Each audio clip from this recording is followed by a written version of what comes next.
So I read an article today about the COVID-19 pandemic that was a little worrying.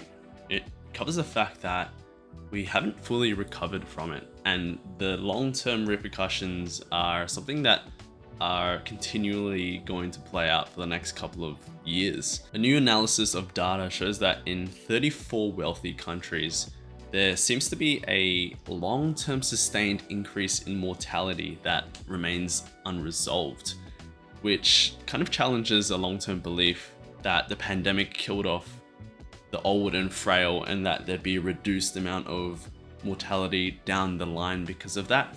But that's not what we're seeing in the data. This concept is called mortality displacement, and it's something that the University of Hong Kong researchers are finding is not taking place. What's worrying for me is that this study is sort of coming in the same time of, mounting evidence over the past couple of years that the virus has long-lasting effects on the body. A study published in the UK by the New England Journal of Medicine found that people who recovered from even just a mild infection of COVID-19 lost about an average of 3 IQ points due to it.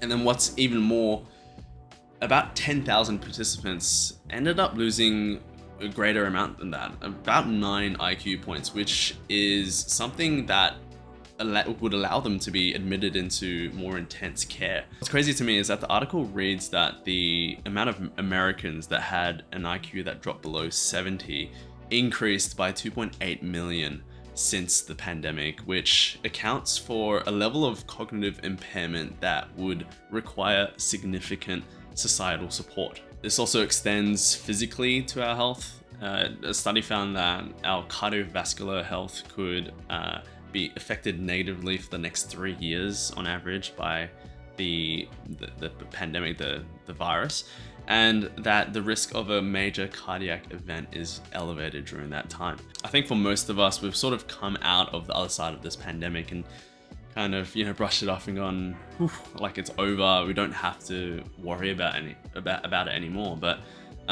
it's clear to see from the data and these results that the repercussions are going to continue for the next couple of years, if not into decades. And it's a shame. I think it's a complete shame that it happened in the first place. And obviously, you could say in hindsight, you wish it didn't happen.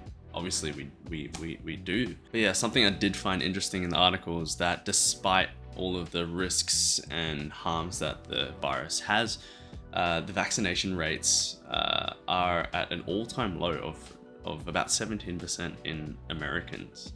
And that is accounting for the new vaccines that have come out. So yeah, I'd love to hear what you have to think about it. Did you witness any negative side effects once you got the virus, or maybe you didn't get the virus at all?